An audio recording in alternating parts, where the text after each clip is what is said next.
Assalamualaikum warahmatullahi wabarakatuh. Nah, untuk video yang ini masih tentang administrasi umum.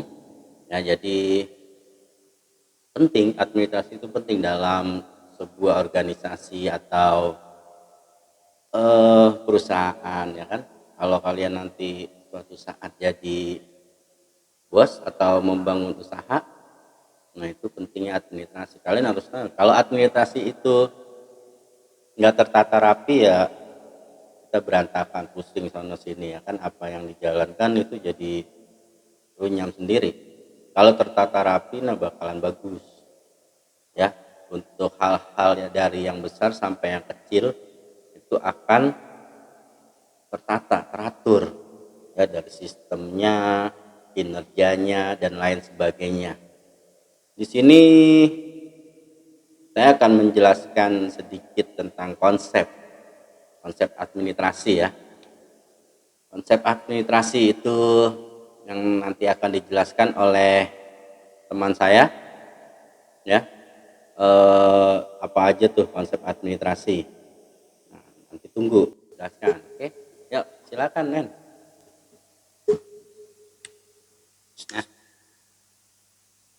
Nah, jelasin, ya. Oke. Nah, oke. Wah. Maaf ya, tadi habis ngopi. Assalamualaikum warahmatullahi wabarakatuh. Nah, sini saya bantuin jelaskan dari Bapak yang tadi itu. Untuk administrasi, kita belajar tentang konsep administrasi. Apa sih konsepnya? Ya, jadi nanti kalau kalian punya perusahaan, ya, amin ya, punya usaha, nah itu kita harus tata kantor administrasinya, kita konsep semua. Kalian harus paham dulu pengertiannya, ya. Itu administrasi itu secara umum cara menggerakkan organisasi, ya, organisasi tahu kan, satu perkumpulan punya tujuan tertentu, ya, untuk mencapai tujuan yang diinginkan. Jadi dalam perusahaan kalian kan punya tujuannya apa? Biar meningkat, menghasilkan, gitu kan. Nah, di sini juga Hong menjelaskan definisinya dia tentang administrasi itu aspek-aspek yang lebih banyak berurusan dengan formulasi tujuan. Jadi semua aspek urusannya apa? Mencapai tujuan, sama aja, ya. Terus masalah-masalah yang menyangkut nilai, ya kan, dari nilai keuangan, nilai itu semuanya, perhitungan semuanya diadministrasikan. Oke, komponennya apa? Ada manusia di dalam organisasi, penggeraknya. Nah, itu. Terus kalau definisi umumnya keseluruhan, dia kerjasama antara dua orang atau lebih, sama berdasarkan atas apa? Rasionalitas tertentu, tujuan tertentu. Nah, yang mau disampaikan itu, ya, kita capai tujuan, kita kerjasama. Contohnya perusahaan B, atau kamu sama teman kamu nanti kerjasama, gitu ya.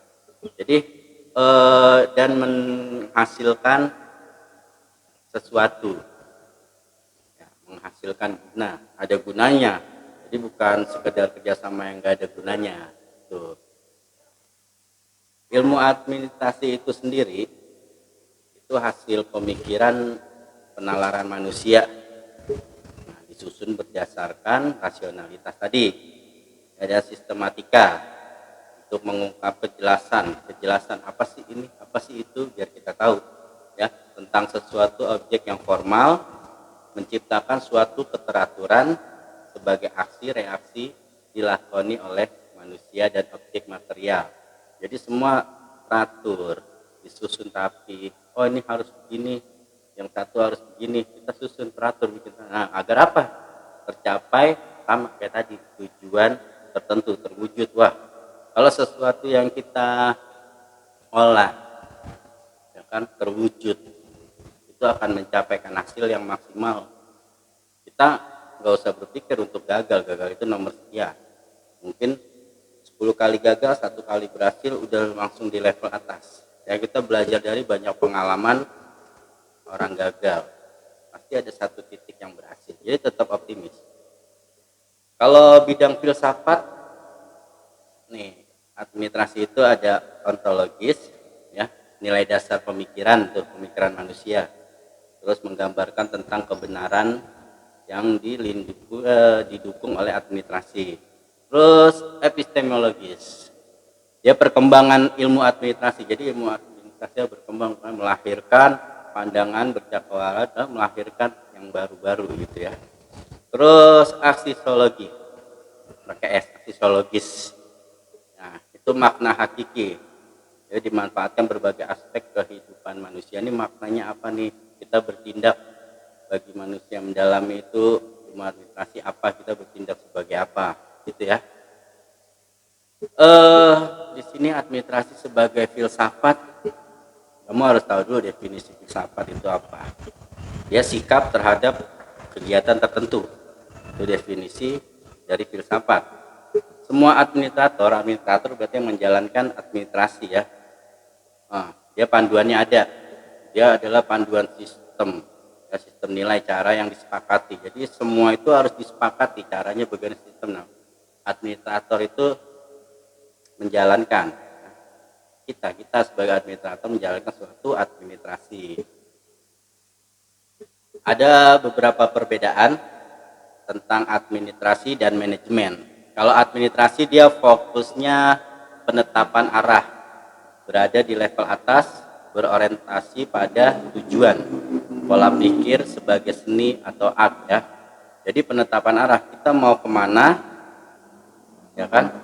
Kita untuk mencapai tujuan tertentu melalui step-step, pola pikir sebagai seni, menjalankan dengan berbagai kreativitas, harus dukung tata letaknya begini biar kerja nyaman kita gimana gitu. Kalau manajemen tuh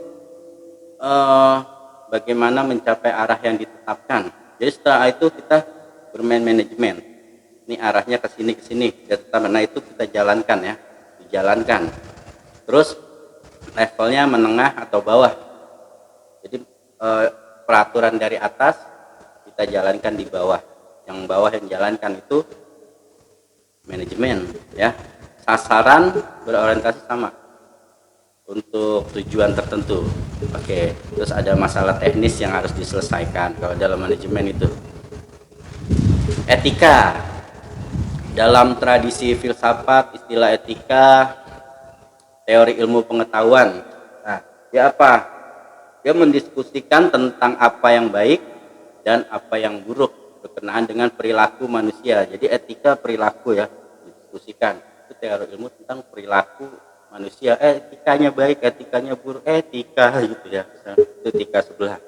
Ya. Jadi kalau bagi saya sendiri etika itu nomor satu ya, akhlak. Semakin bagus kita semakin bisa diterima di masyarakat luas. Ilmu bisa digali, tapi etika harus kita gali dari sekarang, kita bina dari sekarang. Jadi biar bagus, kita diterima dan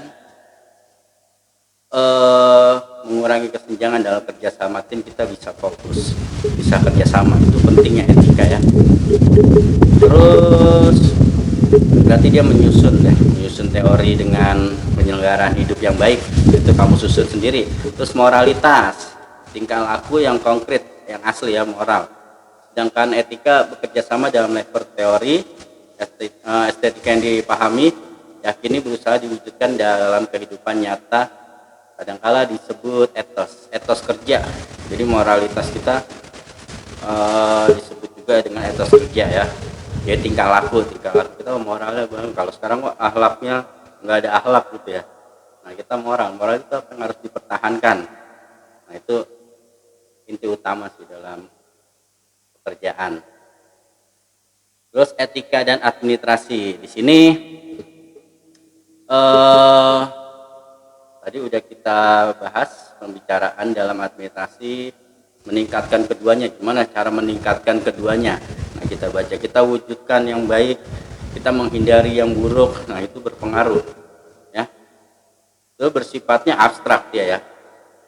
Kalau etika itu abstrak, jadi kadang-kadang berubah. Abstrak itu berubah gitu. Terus untuk perkembangan etika itu ada dari tahun 1940-an, jadi ada pembelajarannya ya. Karyanya Leys mengatakan bahwa seorang administrator dianggap etis apabila ia menguji dan mempertanyakan standar-standar yang digunakan dalam pembuatan keputusan dan tidak mendasarkan keputusan pada kebiasaan dan tradisi yang sudah ada. Jadi udah tradisi dari sana, nah kita harus ada perubahan, apalagi sebagai generasi penerus anak muda. Perubahan itu penting. Kalau menurut kita baik, kita musyawarahkan dulu. Jangan ini udah dari sana udah, nah nggak ada perkembangan, jadi mentok di situ terus. Terus 1950-an mulai berkembang tuh kan, tadi kita awalnya gimana terus berkembang. Jadi etika itu selalu kita kembangkan ya. Terus Anderson dia standar-standar yang digunakan sebagai dasar keputusan. Jadi sebagai dasar keputusan, pengambilan keputusan ada tata caranya, etikanya. Itu dalam mengambil keputusan, gak langsung ini. Nah gitu. Jadi harus didasarkan cara mengambil keputusan gimana, harus didiskusikan, harus dengan pemikiran yang dingin, tidak mengkedepankan emosi gitu, emosi maksudnya gitu ya. Terus 1960 ada pemikiran baru lewat tulisan Golombieski, susah ngomongnya, Golombieski ya. Standar etika, ada lagi standar baru tuh, perubahan dari waktu ke waktu. Karena itu administrator ya, penjalan administrasi itu harus mampu memahami perkembangan. Etika itu mengikuti zaman ya. Tata caranya, ketika beberapa puluh tahun ke depan mungkin ada perubahan dari segi pengambilan keputusan, ada poin-poin yang harus ditambahkan ya gitu. Jadi di sini kita bahas 1970 berubah lagi dari nilai-nilai keadilan. Jadi semakin sini semakin banyak berubah ya. Etika sangat melibatkan substantif ya, questionnya tentang kewajiban, konsekuensi dan tujuan akhir. Tujuan akhir dalam pengambilan keputusan ada tujuan akhir, apa yang menjadi tujuan kalian. Nah, untuk pembelajaran ilmu administrasi umum ini penting, maka sangat-sangat penting ketika kita mulai menjalankan atau memulai usaha atau di tempat kerja itu udah ada susunan ya. Jadi kita administrasikan semuanya dalam suatu manajemen, terus organisasi. Nah itu penting semua agar berjalan rapi, teratur, nggak berantakan. Semua ada catatannya, semua teratur terus ya. Mungkin itu yang bisa dijelaskan. Kita kembali aja ke Pak Wendy itu yang lagi siaran ya. Cukup sekian dari saya. Terima kasih, semoga kalian sehat semua. Ya, lanjut. Udah selesai nih. Ya, udah, ngopi. Gantian ya. Ambil alih. Matiin nih TV-nya. Matiin. Nah, itu tadi penjelasan tentang administrasi umum. Ya, konsep-konsepnya harap dipelajari biar mengerti. Ya, jadi banyak kan tentang administrasi itu tadi penjelasan menurut siapa di situ kan ada John Roy dan Terry, itu pakar-pakar administrasi ya. Mungkin nanti pelajaran selanjutnya ada beberapa tugas tapi nggak terlalu banyak juga ya, bisa kita bagi-bagi. Nah, ntar ada link yang isi tugasnya langsung di link, langsung diisi aja di situ. Nanti untuk selanjutnya itu ya, sekarang kalian paham dulu tentang administrasi ya. Untuk pembelajaran hari ini cukup sekian, semoga kalian sehat-sehat semua, tetap semangat PJJ-nya, dan berharap semua ini bakalan selesai, pulih, kita kembali ke sekolah ya. Sekian, wassalamualaikum warahmatullahi wabarakatuh.